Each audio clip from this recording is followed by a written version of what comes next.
Good morning dear student, welcome to the online class. ये science की class है, class 7th की। ठीक है, हम पढ़ रहे थे न्यूट्रिशन इन प्लांट। तो हमने देखा जो प्लांट्स होते हैं वो अपना फूड सेल्फ मेड करते हैं by the process of photosynthesis, और उसी से जो फूड बनता है उससे वो क्या करते हैं, न्यूट्रिशन को गेन करते हैं। ठीक है, मोड ऑफ न्यूट्रिशन क्या होता है, न्यूट्रिशन क्या होता है, the process of taking food and its utilisation by the body is called nutrition. यानी कि जो भी फूड हम इनटेक करते हैं और उसका जो फिर यूटिलाइजेशन करते हैं, उसका जो वर्क करते हैं बॉडी के थ्रू लिया जाता है, दैट्स कॉल्ड न्यूट्रिशन। ठीक है, मोड ऑफ न्यूट्रिशन में हमने कहा था, मोड ऑफ न्यूट्रिशन मतलब कितने तरह के मोड्स हो सकते हैं न्यूट्रिशन के, तो दो होते हैं। एक होता है ऑटोट्रॉफिक न्यूट्रिशन और एक होता है हेटेरोट्रॉफिक। ऑटोट्रॉफिक का मतलब जो होता है वो सेल्फ फूड को मेक करते हैं। ठीक है, autotrophic nutrition in plants, the plants that makes their own food are called autotrophs. जो भी अपना फूड सेल्फ मेड करते हैं उन्हें ऑटोट्रॉफ्स कहते हैं। Auto means self, troughs means plants. तो ये बेसिकली ग्रीन प्लांट्स, जितने भी ग्रीन प्लांट्स होते हैं वो सारे ऑलमोस्ट, ठीक है, ग्रीन प्लांट्स जो होते हैं वो ऑटोट्रॉफिक होते हैं। ठीक है, तो इसीलिए इनके न्यूट्रिशन को क्या कहते हैं, ऑटोट्रॉफिक न्यूट्रिशन कहते हैं। तो जो ग्रीन प्लांट्स होते हैं वो क्या करते हैं, इन्वायरमेंट से कार्बन डाइऑक्साइड लेते हैं, सनलाइट लेते हैं, और उनके जो लीव्स होती हैं, जो ग्रीन कलर की लीव्स होती हैं, उसमें एक पिगमेंट पाया जाता है, दैट्स कॉल्ड क्लोरोफिल। इन सब की प्रेजेंस में, और वाटर तो आपको मिल रहा है, मिनरल्स भी आपको मिलेगा, इन सब की प्रोसेस में जो है ये अपने फूड को बनाते हैं। यहाँ तक मैंने आपको बताया था कि carbon dioxide plus water, chlorophyll और सनलाइट के प्रेजेंस में ग्लूकोज प्लस ऑक्सीजन। तो जो ये ग्लूकोज है दैट इज़ देयर फूड। ठीक है, ये है आपका एक लीफ का स्ट्रक्चर है, लीफ का जो लीफ बना हुआ है। तो जो लीफ का स्ट्रक्चर है, ऊपर की लेयर को क्यूटिकल कहते हैं, जस्ट उसके नीचे एपिडर्मिस, फिर ये पैलिसेड यानी मीसोफिल कहेंगे, ये वेन्स हैं और लोअर एपिडर्मिस है। ठीक है, इधर स्टोमेटा है और ये है स्पॉन्जी मीजोफिल। ठीक है ना, बीच में मीजो मतलब बीच होता है, ईपी मतलब ऊपर, डर्मिस माने लेयर। ठीक है ना, तो ये हो गया, ये सारी चीज़ें आपको यहाँ पे हो गया। तो the pigment chlorophyll given green colour to the plant, जैसे सबको जो कलर मिला होता है वो किसी न किसी पिगमेंट की वजह से मिलता है। जैसे हमारी बॉडी का जो पिगमेंट होता है कि हमारी बॉडी किस कलर का होगा, वो पिगमेंट उसको क्या कहते हैं, मेलानिन। ठीक है ना, इसी तरह से जो ग्रीन प्लांट्स में जो लीव्स का ग्रीन कलर होता है वो क्लोरोफिल नाम के पिगमेंट के वजह से होता है। अब ये क्यों होता है, जो क्लोरोफिल होता है वो जो सनलाइट होती है इन्वायरमेंट की, उसको ट्रैप करके रोकता है ना। वरना धूप पड़ी और वो तो आपको पता है कि सनलाइट निकल गई, पास कर गई, लेकिन उसको रोकना है। तो रोकने के लिए कौन पिगमेंट यूज होता है, क्लोरोफिल। किस वर्क, इसका वर्क क्या है, सनलाइट को ट्रैप करना। This solar energy is too intense that is split water absorb by the roots into its constituent hydrogen and oxygen. तो जो वाटर होता है वो इसको स्प्लिट कर देते हैं, जो वाटर को स्प्लिट कर देता है हाइड्रोजन एंड ऑक्सीजन से, है ना। क्यों, क्योंकि आपको पता है जो वाटर होता है उसका केमिकल फार्मूला है H2O। तो जो सनलाइट ये ट्रैप करते हैं ये इसको तोड़ देता है, ये हाइड्रोजन और ऑक्सीजन में स्प्लिट कर जाता है। ठीक है, carbon dioxide from the air is taken in the, जो टिनी पोर्स होते हैं, छोटे छोटे पोर्स होते हैं, जैसे हमारे, अगर आप अपनी बॉडी पे देखेंगे तो आपके बॉडी पे भी छोटे छोटे पोर्स दिखाई देते हैं। ठीक है ना, तो उसी तरह से लीव्स के उसमें भी हैं। अगर आप लीव्स की लोअर सरफेस की तरफ आप देखेंगे, जिधर थोड़ा सा रफ होता है, तो उधर आपको देखेंगे कि जैसे कुछ गोल गोल सा स्ट्रक्चर, छोटे छोटे होल्स टाइप आपको दिख रहे हैं, दैट्स कॉल्ड स्टोमाटा। ठीक है, तो जो कार्बन डाइऑक्साइड होती है वो इन्हीं पोर्स के थ्रू आती है। Stomata are surrounded by guard cells, जो स्टोमेटा होता है वो गार्ड सेल्स से सराउंडेड होता है। ठीक है, hydrogen is utilise to reduce carbon dioxide to glucose. जो हाइड्रोजन होता है वो कार्बन डाइऑक्साइड से ग्लूकोज को बनाता है, that store the chemical energy.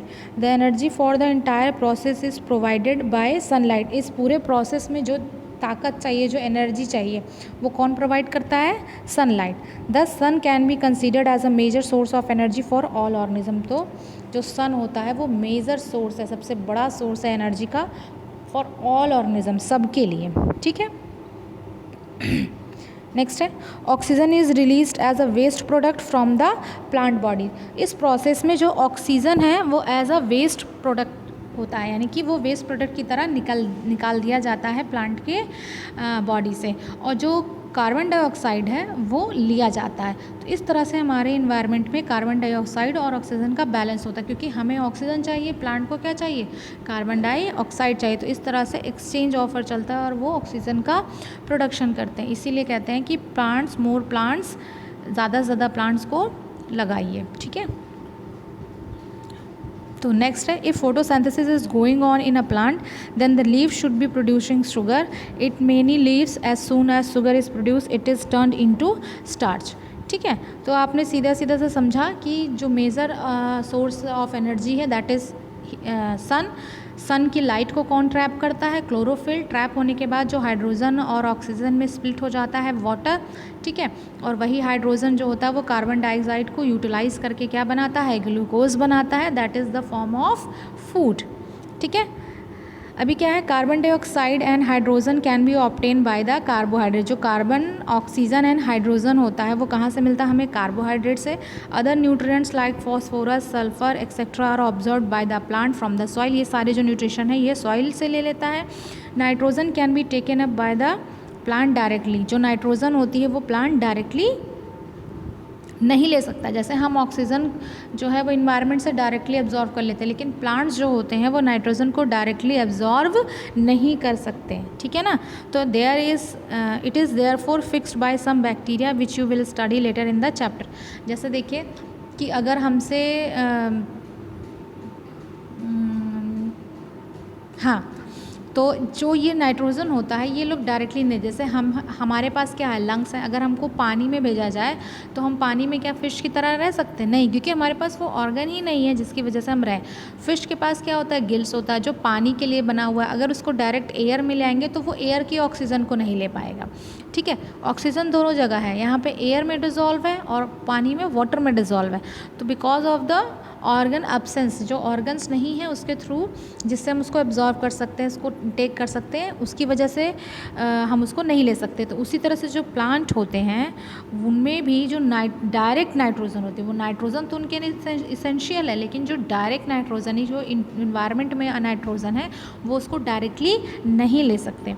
तो उसके लिए उनको फिक्स किया जाता है, दूसरे सबस्ट्रेट में बांटा जाता है ताकि हम क्या करें, उसे आसानी से ले सकें। जैसे देखिए कभी कभी जब हम बहुत ज़्यादा बीमार पड़ जाते हैं या कुछ लोग ऐसे होते हैं कि जो सॉलिड फूड नहीं खा सकते, तो फिर क्या होता है, उस फूड का जो सब्सटेंस होता है यानी उसको लिक्विड फॉर्म में उनको दिया जाता है ताकि वो आसानी से क्या हो जाए, डाइजेस्ट। तो चीज़ें वही होती, बस उसको क्या कर दिया जाता है, लिक्विफाइड, है ना। जो लोग सेब को डायरेक्टली नहीं खा सकते, सॉलिड फॉर्म में नहीं खा सकते, तो उनको क्या किया जाता है, उसका जूस बना के दिया जाता है। तो सेम ऐसे ही नाइट्रोजन होती है कि डायरेक्ट जो इन्वायरमेंट की नाइट्रोजन है वो प्लांट नहीं ले सकता, इसलिए उसको क्या कर दिया जाता है, दूसरे फॉर्म में फिक्स करके फिर उसको दिया जाता है। ठीक है, importance of photosynthesis, it is the most important biological process on which all living organism depend directly और इनडायरेक्टली फॉर फूड। भाई फोटोसिंथेसिस अगर नहीं होगी, प्लांट सेल्फ फूड नहीं बनाएगा तो हम क्या खाएंगे, है ना। इनडायरेक्टली और डायरेक्टली हम फोटोसिंथेसिस पे ही डिपेंडेंट है।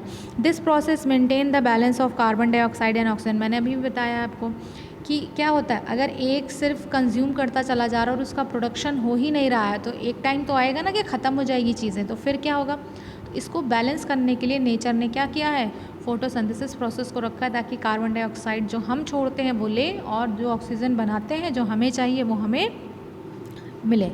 It's provide us oxygen for breathing, और ये हमें क्या करता है, बहुत सारा ऑक्सीजन प्रोवाइड करता है। Photosynthesis take place mostly in the green leaves of plant but in some plants like cactus, आप सब ने देखा होगा, it takes place in the green fleshy stem.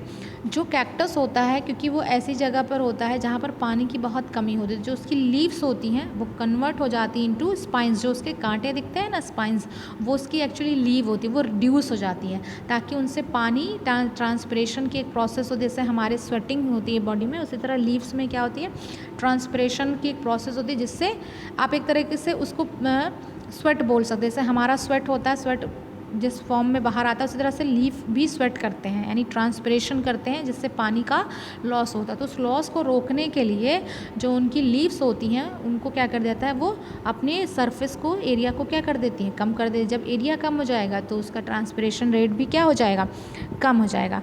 तो उनमें जो क्योंकि अब लीव्स तो है ही नहीं उसमें, तो लीव्स में ही ग्रीन कलर पाया जाता है, क्लोरोफिल कैसे ट्रैप होगा।